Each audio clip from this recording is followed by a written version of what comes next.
Pourquoi ton élan est-il freiné? En effet, sur 2 dimanches, nous nous sommes arrêtés sur ce sujet, les freins et les obstacles à notre processus de développement, de croissance spirituelle, car comme nous l'avons vu à travers la parole de Dieu, Dieu veut notre croissance. Amen. Dieu veut que nous grandissions. Dieu veut que nous arrivions à la stature parfaite de son Fils Jésus-Christ. Mais entre le but et là où nous sommes aujourd'hui, eh bien, ce n'est pas si simple que cela. Nous rencontrons un certain nombre d'obstacles. Nous sommes confrontés à des éléments qui viennent nous freiner, qui viennent nous ralentir dans cet élan. Certains ont commencé par courir et puis voilà que maintenant ils sont au ralenti.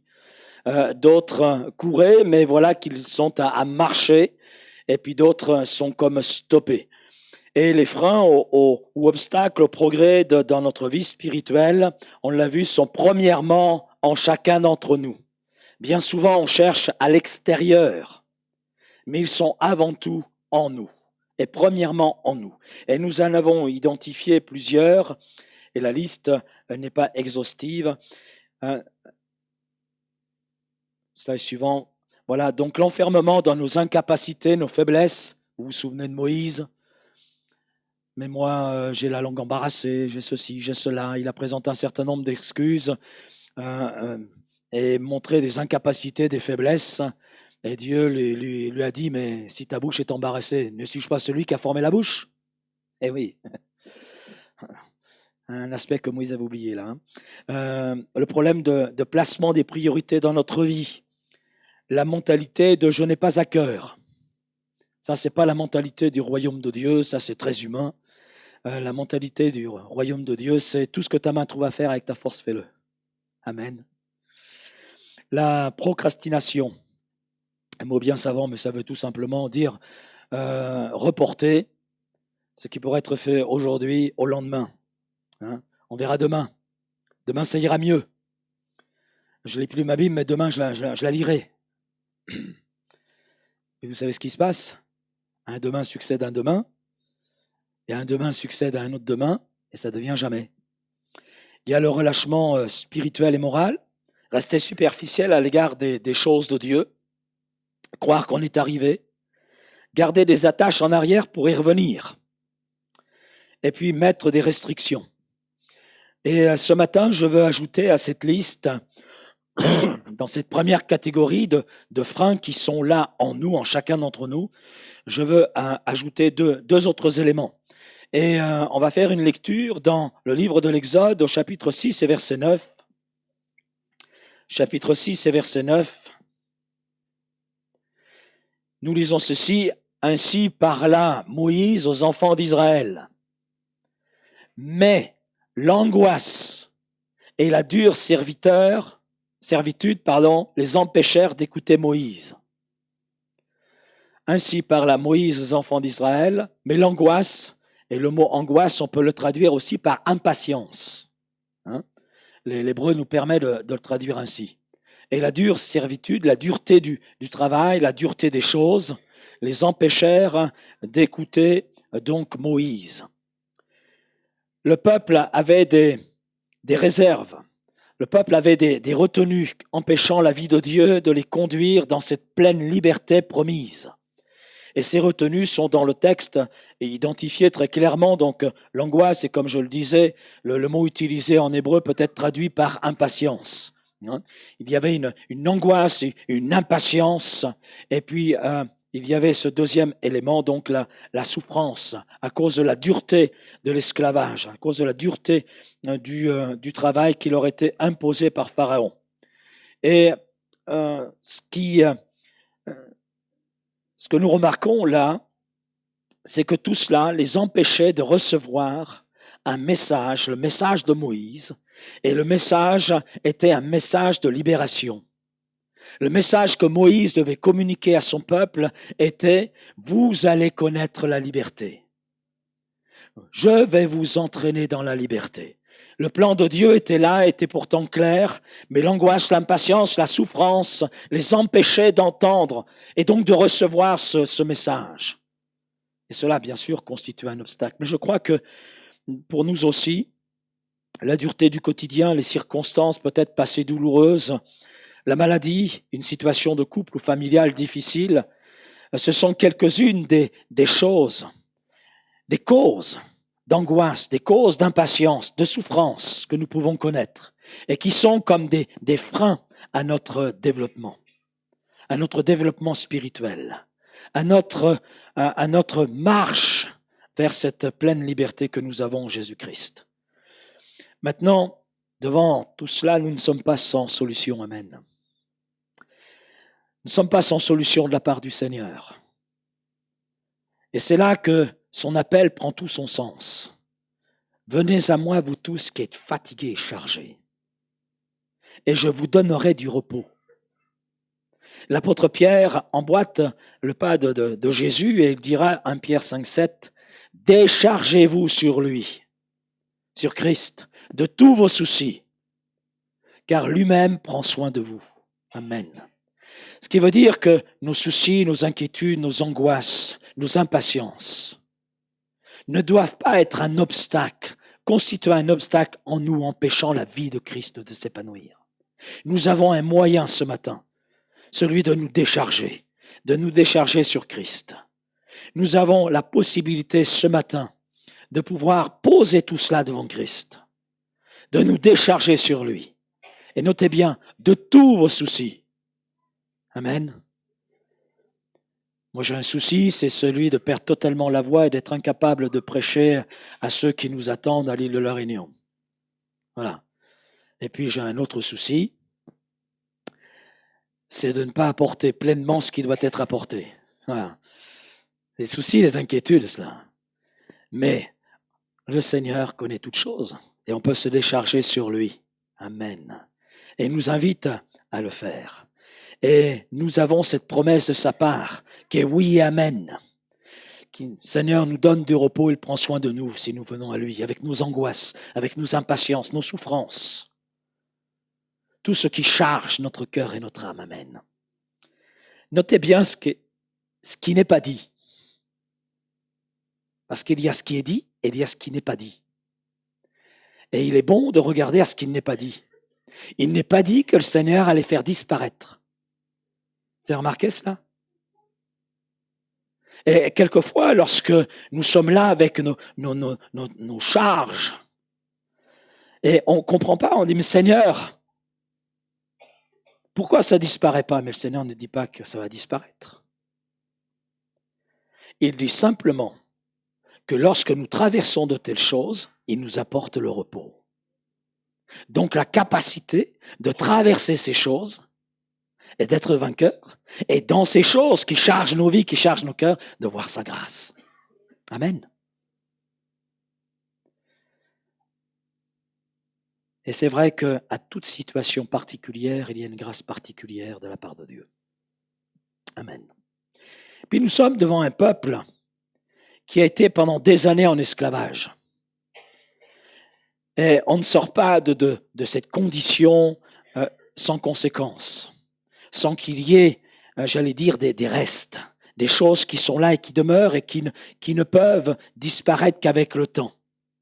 Parce qu'il y a toute une mentalité. Notez bien ce peuple à qui Dieu promet la liberté, et Dieu lui a accordé à travers Moïse la liberté. Amen. Mais ce peuple a été pendant des années en esclavage, a été des années avec toute une vision rétrécie, avec toute une façon de penser, toute une façon de faire. Tout cela a pris racine en eux durant toutes ces années en Égypte. Et le peuple, c'est vrai, est sorti de l'esclavage sous la conduite de Moïse. Mais les conséquences de son esclavage sont encore présentes. Et ces conséquences constituent un frein dans sa progression spirituelle. Et nous en avons un témoignage qui se trouve dans le livre des Nombres, chapitre 11, les 11 premiers versets. Vous les lirez chez vous tranquillement. Le contexte, c'est que le peuple se révolte contre la nourriture que Dieu leur donne. Dieu donne la manne. Amen. Et puis à un moment donné, on en a marre de la manne. On veut faire des grillades, on veut faire du barbecue, donc on veut de la viande. Alors le Seigneur leur donne de la viande et il leur donne des cailles. En plus, ils n'ont pas à sortir les fusils, ils n'ont pas à sortir les arbalètes ou les arcs ou quoi que ce soit, ils ont juste à ramasser. Dieu leur donne les choses sur un plateau. Amen. Et là, devant ce que Dieu leur donne, devant l'abondance de ce que Dieu leur donne, eh bien, ils se mettent à comparer tout cela avec les oignons. Je ne sais pas ce que vous en pensez, mais moi, quitte à comparer la manne avec les cailles, comparer ça avec des oignons, mince, ils pleuraient dans leur esclavage et les oignons les faisaient encore pleurer. Voilà. Ils comparent ce que Dieu leur donne à cette nourriture qu'ils avaient alors qu'ils étaient esclaves. Et en fait, ils ont oublié que lorsqu'ils mangeaient ces oignons, ils pleuraient dans leur misère. Tout ça, ils l'ont oublié, ils l'ont occulté. Et ils sont là à mépriser la nourriture de Dieu. Leur esprit est tellement imprégné par l'angoisse, l'impatience, la souffrance qu'avait été celle de ce peuple en Égypte, que ce peuple, à ce moment-là dans le désert, est dans l'incapacité de comprendre qu'il est vraiment libre et qu'il bénéficie du miracle de Dieu. Et le peuple souffre de ce que l'on appelle une nostalgie aiguë du passé, à cause justement de ces années, des années de période d'esclavage, de travaux forcés. Vous savez, la nostalgie, c'est une prison. C'est une prison. Et lorsque l'on se met surtout à idéaliser ce passé, ça devient une prison dont il est difficile de sortir. Et vous savez, la nostalgie est une maladie. Et ce n'est pas moi qui le dis, mais c'est tout simplement le dictionnaire médical. La nostalgie est une maladie. Chapitre 11 du livre des Nombres, je lirai simplement le verset 5. Nous nous souvenons des poissons que nous mangions en Égypte et qui ne nous coûtaient rien. Alors, non, mais là, c'est trop là. C'est trop là. Hein? Des concombres, des melons, des poireaux, des oignons et de l'ail. Nous nous souvenons de tout cela. Ça ne nous coûtait rien. Ben, bien sûr, ils bossaient comme des malades, comme des esclaves. Donc les Égyptiens étaient la moindre des choses, au moins pour que le boulot se finisse. Oui, parce qu'ils ont oublié les conditions dans lesquelles ils mangeaient leur repas. Et il y a une différence entre prendre un repas bien assis, tranquille, et se sentir libre, et de prendre un repas au chrono parce qu'il y a un boulot à finir. Un boulot qu'on n'a pas choisi. Un boulot qui fait que vous êtes esclave et que vous ne pouvez pas en sortir. Seule la mort peut vous en sortir. Mais le peuple est là dans le désert, il a oublié tout cela. Pourtant, il est libre. Et vous avez des chrétiens, vous avez des églises locales qui sont un petit peu comme ce peuple, qui souffrent de nostalgie aiguë, qui freinent leur croissance, leur développement spirituel. Ah, de mon temps. Ah, de mon temps. Ah, à l'époque d'un tel. Ah ouais, à l'époque d'un tel, c'était autre chose. Hein. C'était autre chose qu'aujourd'hui. Hein. Ah oui, non mais... Ah, du temps de... Ah oui, non mais... Ah, fallait voir, hein, du temps de... Ah oui, du temps de l'apôtre Paul, c'était autre chose qu'aujourd'hui. Hein. Vraiment... Des chrétiens sont bloqués par le passé. Et bloqués par ce passé, eh bien, à partir de là, ils sont incapables de recevoir tout ce que le Seigneur veut leur offrir aujourd'hui. Ce passé est comme un filtre par lequel tout passe. Et bien sûr, ce n'est jamais comme hier. Vous avez remarqué ça? Ouais, c'est jamais comme hier. C'est jamais aussi bon. Et oui, la tourte au fromage de ma femme, c'est pas aussi bon que ma mère. Ben oui, c'est pas aussi bon. Bon, ça, c'est pas vrai. Donc, mais voilà. Et bien sûr, on a un souvenir. J'ai un souvenir de la tourte au fromage de ma mère, mais c'est à une époque. D'accord? À une époque, il y a 20 ans, ouais, plus que ça d'ailleurs, ouais. Je me suis rajeuni là. Oh, pour la circonstance, allons-y. Oui, tout le passé qui quelquefois produit en nous la nostalgie, une nostalgie aiguë, qui nous amène à tout filtrer selon ce passé. Ce passé concerne une période, ce passé concerne un contexte, ce passé concerne des personnes à un certain âge, etc. Mais 20 ans plus tard, 30 ans plus tard, Rien ne peut être identique. Et puis la perception d'un événement vécu il y a 20 ans, 30 ans, 40 ans sera toute différente comparée à la perception que nous avons de ce même événement aujourd'hui. Amen. Et parfois, il y a avec le temps un embellissement. C'est ce que fait le peuple. C'est ce que fait le peuple. Il y a plein de détails qu'ils ont oubliés. Mais des détails oubliés, ils en ont rajouté. Ils en ont rajouté. Et c'est ce qui arrive à vouloir comparer, à vouloir revivre. C'est une erreur. Mes frères, mes sœurs, nous ne revivrons jamais, jamais ce que Paul a vécu. Nous ne revivrons jamais ce que Douglas Scott a vécu. Nous ne revivrons jamais ce que Papa Burki, ce que ses frères ont vécu. Jamais, parce que nous sommes dans une époque différente, avec des besoins différents. Et moi, je veux ce que Dieu veut pour aujourd'hui. Amen. Les oignons, ça fait pleurer. Et puis, depuis le temps, les concombres, ils sont secs. Voilà. Non, je veux cette manne pour aujourd'hui. Je veux l'Esprit de Dieu pour aujourd'hui. Voilà ce qu'il faut. Je ne veux pas vivre sur mon passé. Je veux vivre dans l'aujourd'hui de Dieu. Parce qu'en Dieu, il y a un aujourd'hui. D'ailleurs, vous avez remarqué, le Seigneur ne dit jamais « hier est un jour de salut ». Il dit « aujourd'hui est un jour de salut ». Aujourd'hui est un jour de grâce. Amen. Et c'est cette grâce du aujourd'hui que nous voulons vivre. Alors, merci Seigneur pour le hier. Merci pour ce qu'il a été. Paul dira, je fais une chose, oubliant ce qui est en arrière et me portant vers ce qui est en avant. Eh bien, je cours vers le but pour remporter le prix de la vocation céleste de Dieu en Jésus-Christ. Philippiens, chapitre 3, versets 13 et 14. Et ce que Paul veut oublier, c'est ce qui est dans son passé.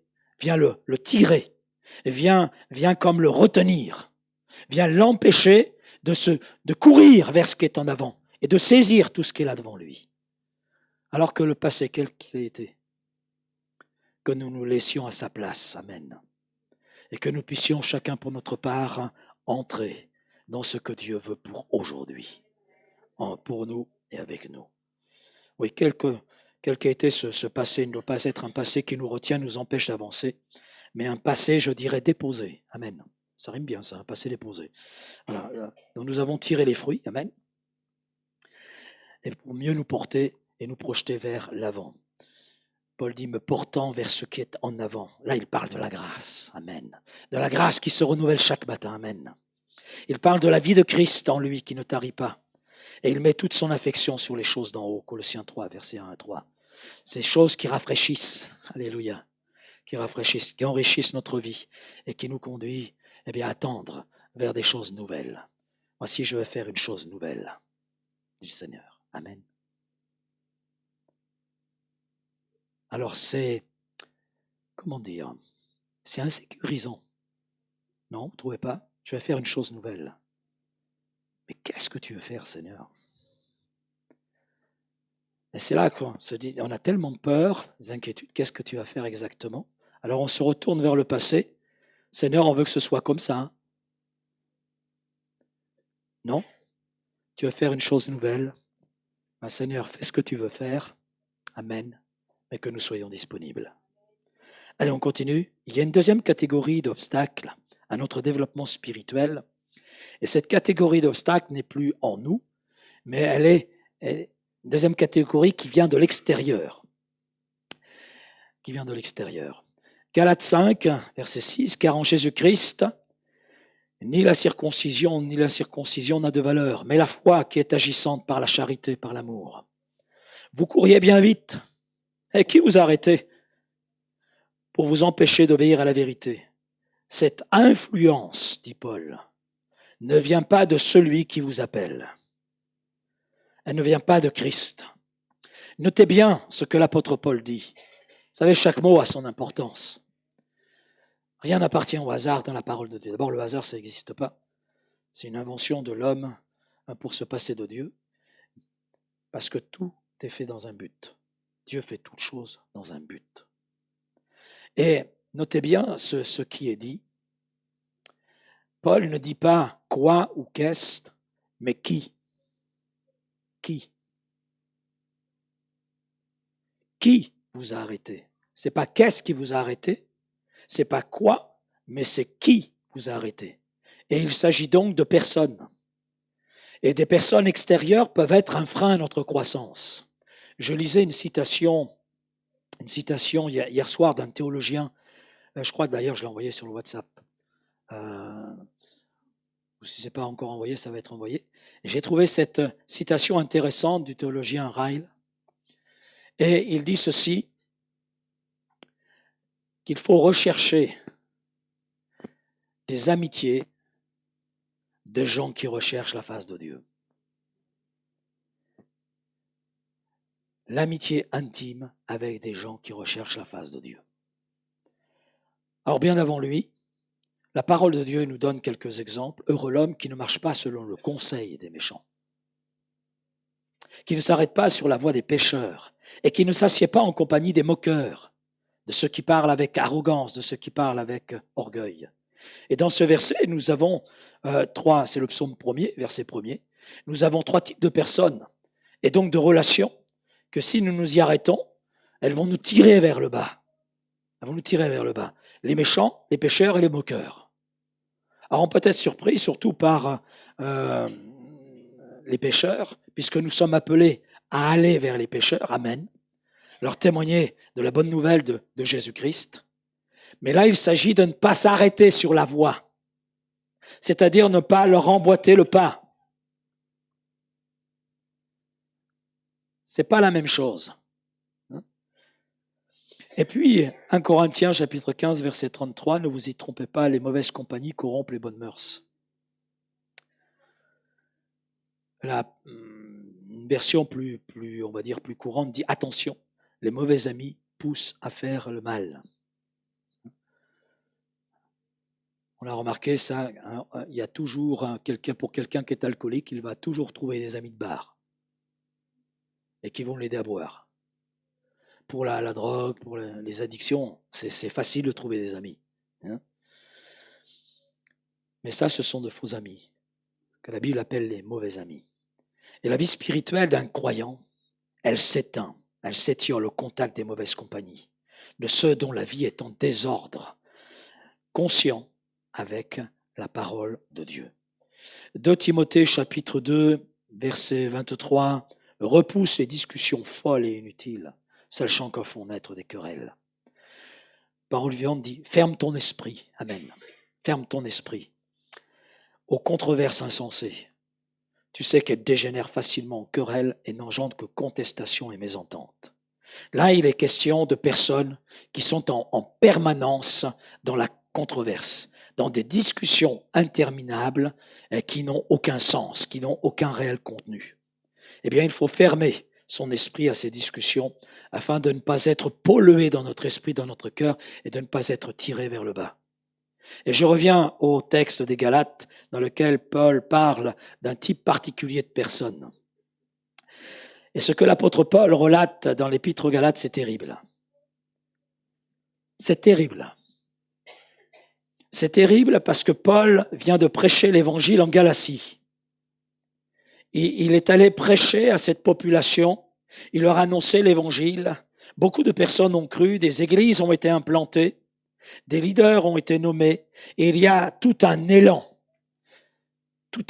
qui est là. Il y a toute une marche. Et Paul poursuit sa route, poursuit son ministère, et peu de temps après, il entend dire que tout ce qui a été là réalisé en Galatie est en train de s'effriter en raison de personnes qui sont passées derrière lui avec une influence qui n'était pas celle de Christ et avec un message qui n'était pas celui de l'Évangile. Et l'apôtre Paul dira, je m'étonne que vous détourniez si promptement, avec autant de rapidité, de celui qui vous a appelé par la grâce de Christ pour passer vers un autre évangile, qui en réalité n'est pas un évangile, il n'y en a qu'un évangile, amen.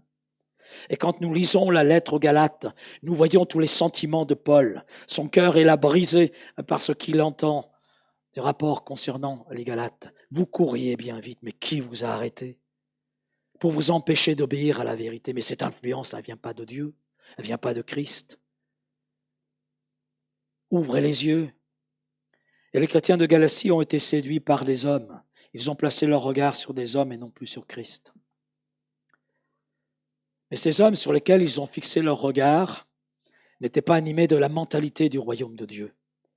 Ils n'étaient pas animés de la mentalité qui était celle de l'apôtre Paul. Ils sont venus pour servir leurs ambitions, avec un message, une influence qui n'avait rien à voir avec Christ. Et cela a produit un coup d'arrêt dans le développement spirituel de l'œuvre en Galatie. Mais cela a produit un arrêt dans la vie des chrétiens de Galate. Vous savez, ce qui est vrai pour l'église de Galatie le demeure pour nous aujourd'hui. De tels freins aujourd'hui sont réalité. Des chrétiens sont freinés dans leur élan parce qu'ils ont porté leur regard sur l'homme qui était là devant eux. Ils ont oublié de porter leur regard sur Christ. Ils ont placé l'homme sur un piédestal, oubliant que le roi des rois, c'est Christ.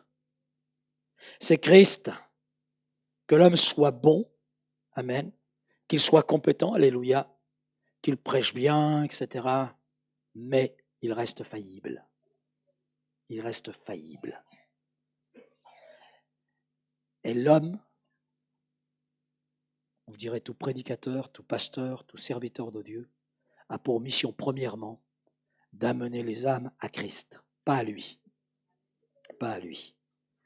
Et l'apôtre Paul sur le sujet nous avertit. Mais l'Esprit dit expressément, avec urgence, que dans les derniers temps, quelques-uns abandonneront la foi pour s'attacher à des esprits séducteurs, à des doctrines de démons, ça ira jusque-là. Par l'hypocrisie, notez bien, par l'hypocrisie de faux docteurs, portant la marque de la flétrissure dans leur propre conscience. Et Paul va plus loin dans sa deuxième épître à Timothée, il dira, ils se donneront. Mais qui ils? Qui sont les ils? Les chrétiens se donneront une foule de docteurs selon leurs propres désirs, détourneront l'oreille de la vérité et se tourneront vers les fables. Eh oui. Le il, c'est l'Église, c'est les chrétiens. L'apôtre Paul n'a jamais demandé à ses auditeurs de s'attacher à lui. Il a toujours demandé à ses auditeurs de s'attacher à Christ et à sa parole. Et avec ceux qui ont travaillé avec lui, son message était simple. Il dira à Timothée, souviens-toi de Jésus-Christ.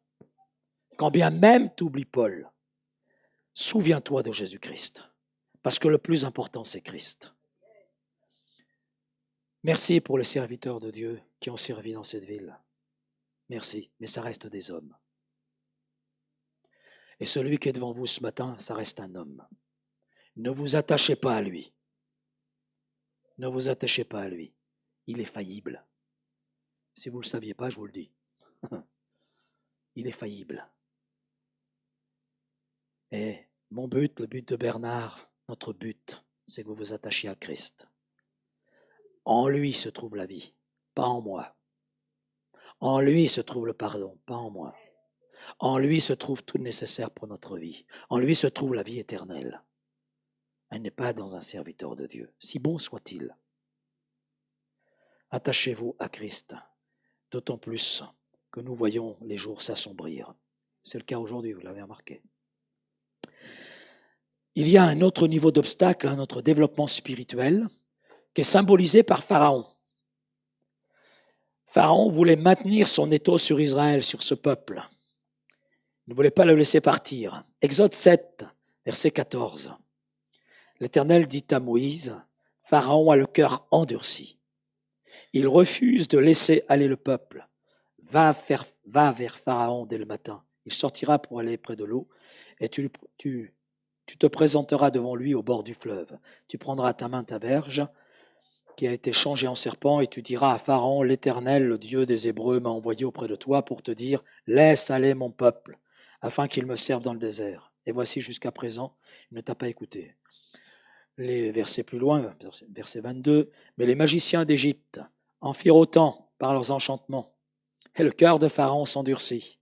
Il n'écouta point Moïse et Aaron, selon ce que l'Éternel avait dit. Chapitre 9. L'Éternel dit à Moïse, va vers Pharaon et tu lui diras, ainsi parle l'Éternel, le Dieu des Hébreux, laisse aller mon peuple, afin qu'il me serve. Si tu refuses de le laisser aller, si tu le retiens encore, voici la main de l'Éternel sera sur tes troupeaux qui sont dans les champs, sur les chevaux, sur les ânes, sur les chameaux, sur les bœufs et sur les brebis. Il y aura une mortalité très grande. Et plus loin, il est dit, Pharaon s'informa de ce qui était arrivé, et voici, pas une bête des troupeaux d'Israël n'avait péri. Mais le cœur de Pharaon s'endurcit, et il ne laissa point aller le peuple. Pharaon représente la force de retenue exercée sur nous par le diable. On ne peut pas sous-estimer cet adversaire. Et cette action de l'adversaire peut se faire de façon directe comme indirecte. Ce peut être sous la forme d'une pression ou d'une oppression, d'une tentation, ou bien d'un flanc que nous lui prêtons. Vous savez, quand on lui donne le bâton pour se faire battre, il le saisit et il sait nourrir de coups. Ça, il sait faire. Il sait faire. Et quelle que soit sa ruse, nous ne sommes pas sans ignorer ses desseins. Détruire, ruiner, voler. C'est ce que Jésus dira dans l'évangile de Jean chapitre 10, mais Paul ira plus loin aussi dans 2 Corinthiens chapitre 2, les versets 10 et 11. Pharaon n'a jamais voulu le bien du peuple d'Israël. On est d'accord là-dessus? Jusqu'au dernier instant, il n'a jamais voulu le bien du peuple d'Israël. Et cela est vrai dès sa prise de pouvoir.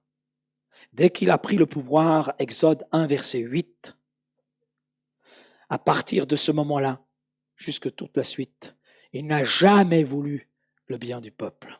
Il a toujours agi pour le détruire. Au même titre, Satan ne veut pas le bien des enfants de Dieu. Ne vous imaginez pas que Satan veut votre bien. Eh bien, au contraire. Il veut votre ruine, votre destruction. Et nous voyons dans la vie de Paul que le diable a utilisé une situation de souffrance pour essayer de le conduire à perdre pied. Paul en parle. Il y avait une écharde dans la chair. On pense qu'il avait des soucis de santé. Quels étaient ces soucis? Il y a beaucoup de spéculations, mais peu importe. Il y avait un souci qui le gênait. Et il avait prié par 3 fois, Dieu de le libérer de cela. Et la réponse de la part de Dieu a été « Ma grâce te suffit ». Mais l'apôtre Paul souligne le fait qu'il y avait un ange de Satan qui venait lui souffleter. Regarde Paul, dans quelles conditions tu es. Tu ne peux pas exercer pleinement le ministère. Regarde cette souffrance, regarde dans quel état tu es. Et nous voyons la même chose avec Jésus. Lorsque le diable est venu voir Jésus, nous savons que le diable a utilisé des besoins légitimes. Il est dit, Jésus eut faim. Jésus eut faim, c'est tout légitime d'avoir faim.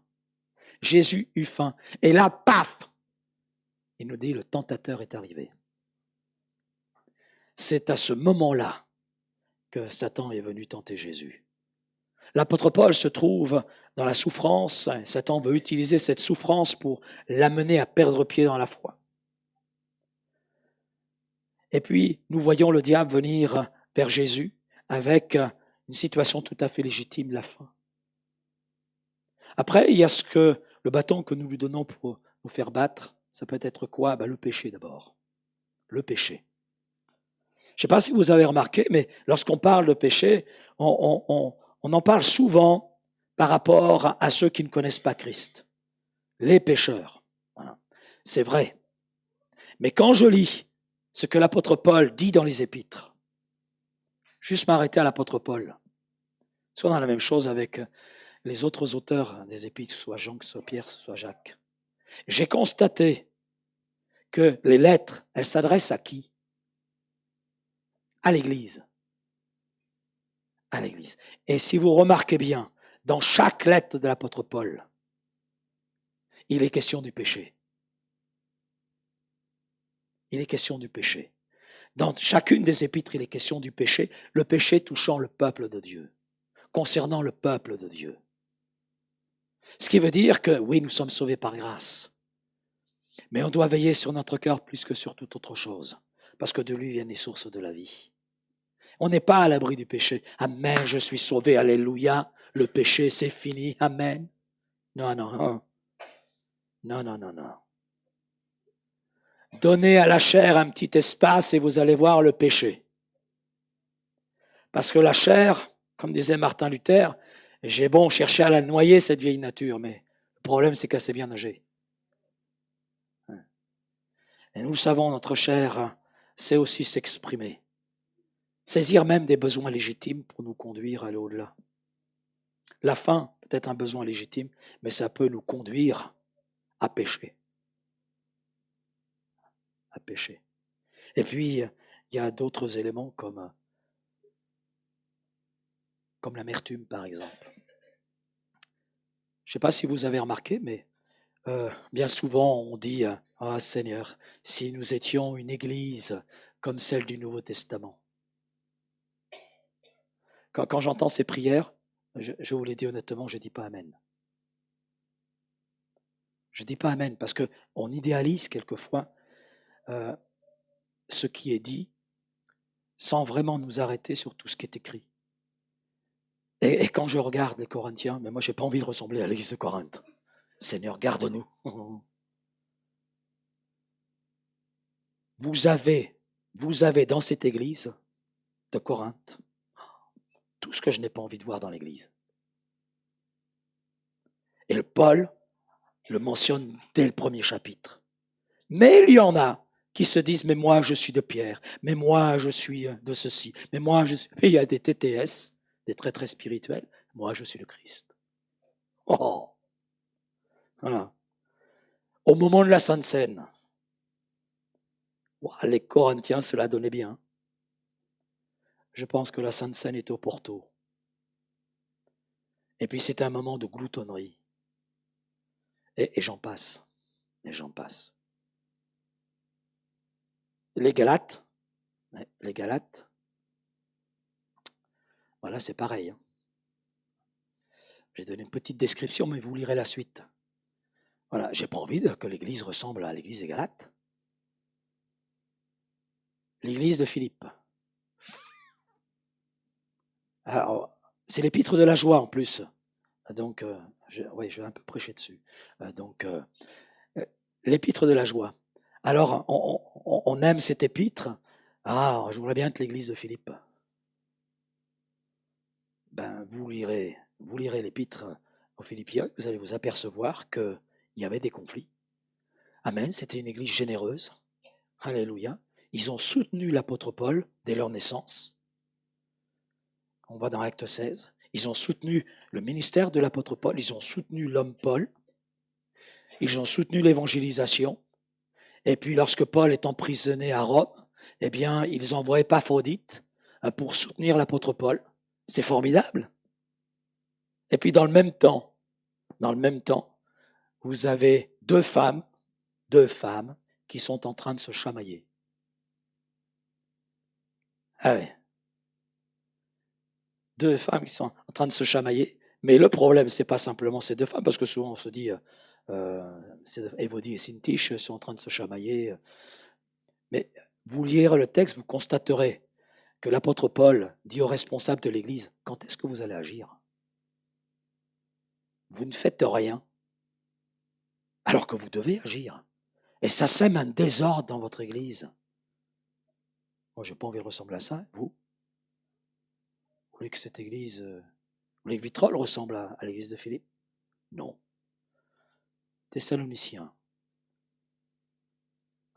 Thessaloniciens, je veux bien pour une partie, pas pour l'autre. La première partie, je suis d'accord. Vous êtes un témoignage pour toutes les églises en Macédoine. Amen. Votre foi est renommée. Amen. Que notre foi soit renommée. Mais je vais un peu plus loin. C'est autre chose là. Il y a beaucoup de paresseux parmi vous. Oh, Paul, tu vas fort. Tu viens de dire qu'ils sont un modèle dans la foi. Mais tu sors qu'il y a beaucoup de paresseux au milieu d'eux. Vous lirez tout cela dans l'Épître aux Thessaloniciens. Et on s'aperçoit que chaque église auquel les apôtres se sont adressés, eh bien, c'est pas, je vous le dis honnêtement, c'est pas des églises, et je ne veux surtout pas que Vitrolles ressemble à ça. Vous pouvez dire Amen. À moins que vous vouliez ressembler à ces églises du Nouveau Testament. Maintenant, tout ça, c'est écrit pour notre instruction. Et s'il y a des choses que nous remarquons dans ces églises et que l'on remarque chez nous, eh bien, nous sommes doublement avertis et c'est là que l'on doit corriger ce qui est à corriger. Amen. Amen. Alors, merci, parce que Dieu est honnête avec nous. Et je crois que les portraits de ces églises, ça me gêne un peu, mais je suis obligé de le dire, c'est le portrait de l'église aussi aujourd'hui, rien n'a changé. Parce que le cœur de l'homme a des difficultés à changer. Alors, je reviens au diable, qui sait utiliser toutes ces failles que nous lui donnons. Maintenant, nous avons un processus d'attaque de sa part, mais il y a un processus de solution. Amen. Et par rapport à Satan, ses ruses, ses tentations, il y a des attitudes à adopter. Et Jacques nous donne des réponses dans ce chapitre 4, on l'a vu jeudi dernier. Donc, soumettez-vous donc à Dieu. Amen. La soumission à Dieu. Capituler devant Dieu et obéir à Dieu. Et puis à partir de là, vous serez rendu capable de résister au diable. Et il fuira loin de vous. C'est pas il fuira, c'est il fuira loin de vous. J'aime ce mot, loin. Amen. Non, vous n'aimez pas ce mot? Ça veut dire loin. Voilà. Ça limite son horizon sur moi. Amen. Et sur nous. Donc, soumettez-vous donc à Dieu, résistez au diable et il fuira loin de vous. Approchez-vous de Dieu et il s'approchera de vous. Nettoyez vos mains, pécheurs. Purifiez vos cœurs, hommes irrésolus. Oui, là, Jacques s'adresse à ses frères et sœurs dispersés dans l'Empire romain. Certaines tentations peuvent être surmontées en fuyant. Alors, c'est assez masculin. La dernière chose que l'on aime en tant qu'homme, c'est de fuir. Parce que fuir, on a le sentiment d'être une mauviette. Non? Moi, je suis un homme, j'affronte. Il est bon de fuir. L'apôtre Paul nous le dit. Fuis les passions de la jeunesse et recherche la justice, la foi, la charité, la paix avec ceux qui invoquent le Seigneur d'un cœur pur. Fuis les discussions folles ou repousse-les, c'est la même chose. Les discussions folles et inutiles, sachant qu'elles font naître des querelles. Savoir fuir, savoir mettre une distance. Je crois que c'est une démonstration de courage et de foi. Et puis se rappeler, c'est important, que Satan était vaincu. Il était vaincu par l'œuvre de la croix. Israël est entré dans un nouvel élan et à partir de là, il y a eu à la fois le passage de la mort à la vie. Ce peuple est entré dans quelque chose de nouveau. Et vous savez qui s'est occupé de Pharaon? Qui s'en est occupé? C'est Dieu en personne. Voilà, donc nous sommes invités à entrer dans cette vie nouvelle, à demeurer dans cette vie nouvelle. Et puis nous savons qu'à travers le sacrifice de Jésus-Christ, cet ennemi a été vaincu. Bien qu'il rugisse encore, néanmoins, il est vaincu. À la croix, Christ a pourvu pour notre délivrance. Amen. Christ a pourvu. Amen. Et peut-être que ce matin, quelqu'un a besoin de revenir à la croix, où Jésus versa son sang qui seul purifie, libère, lave, afin de retrouver un nouvel élan spirituel. Et bien que vous puissiez tout là déposer. Alors, je dirais ceci en conclusion au développement de la vie de Christ en nous. C'est vrai, il y a des forces de retenue. Les premières catégories de forces de retenue, elles sont en nous. Il y a une deuxième catégorie de forces de retenue, c'est l'extérieur, les hommes. Et puis, il y a cette troisième force de retenue qui est l'action de Satan. Mais nous ne sommes pas sans solution devant ces forces de retenue, en vue de connaître un nouvel élan. La première chose, c'est ne plus retenir ce qui nous retient. Amen. Et je ne sais pas ce qui peut te retenir par rapport à ton élan ce matin. Mais quelle que soit la chose, voire même la personne qui te retient, eh bien, cesse de retenir tout cela et dépose-le. Décharge-toi sur Christ. Et puis ensuite, je dirais qu'il est nécessaire d'accepter le regard et l'action du Saint-Esprit dans notre vie. Comme a pu le dire David dans le psaume 139, « Sonde-moi, ô Dieu, et connais mon cœur. Éprouve-moi et connais mes pensées. Regarde si je suis sur une mauvaise voie et conduis-moi sur la voie de l'éternité. » Amen. Le Saint-Esprit, c'est notre compagnon. Alléluia. Trop souvent, on résume l'action du Saint-Esprit à des actes de puissance. Mais le Saint-Esprit, c'est un ami. C'est un ami qui est là. Il est le consolateur. Il est venu remplacer Christ. Nous savons que Jésus était avec ses disciples. Il a mangé, il a dormi avec eux, il a voyagé avec eux. Et Jésus dira, je vous enverrai un autre consolateur, c'est-à-dire quelqu'un qui vient remplir la même fonction que celle que Christ a remplie avec ses disciples. Et nous savons que c'est l'Esprit de vérité, Jésus le dit, cet autre consolateur. Et cet autre consolateur, amen, c'est vrai, il nous remplit des dons. Il nous baptise du Saint-Esprit, amen. Mais le Saint-Esprit va avant tout habiter nos cœurs et cheminer avec nous. C'est le Saint-Esprit qui nous conduit dans la connaissance de la vérité, dans la connaissance de Christ. C'est le Saint-Esprit qui vient aussi au secours de nos faiblesses. C'est l'apôtre Paul qui le dit. S'il le dit, c'est qu'il l'a vécu. Il en a fait l'expérience. Le Saint-Esprit vient au secours de nos faiblesses. Et le Saint-Esprit veut nous conduire sur la voie de l'éternité. Alors ce matin, n'hésitez pas à demander s'il y a des choses à corriger, à redresser, à laisser tomber dans votre vie.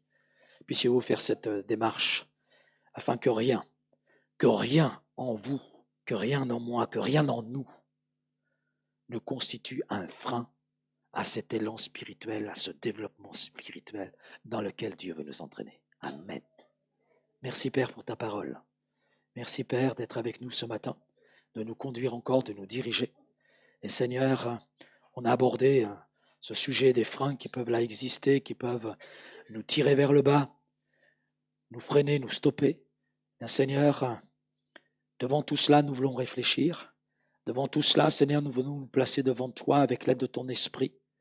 Et Seigneur, s'il y a quelques éléments en nous, Seigneur, qui sont des freins, si nous avons identifié des éléments en nous qui sont des freins, Seigneur, que nous puissions nous décharger sur toi, que nous puissions tout te remettre, tout te confier et nous attendre à toi. Seigneur, tu veux notre croissance, tu as tout mis en œuvre pour cela. Oui, Seigneur, c'est notre développement que tu veux, notre développement spirituel, que nous arrivions, que nous parvenions à cette stature parfaite qui était la tienne. Alors Seigneur, merci, parce que dans ce chemin, c'est vrai, il y a des obstacles, il y a des forces, mais il y a aussi ta grâce. Alors merci de ta grâce encore agissante ce matin dans nos cœurs et dans nos vies. Amen, Seigneur, amen, amen.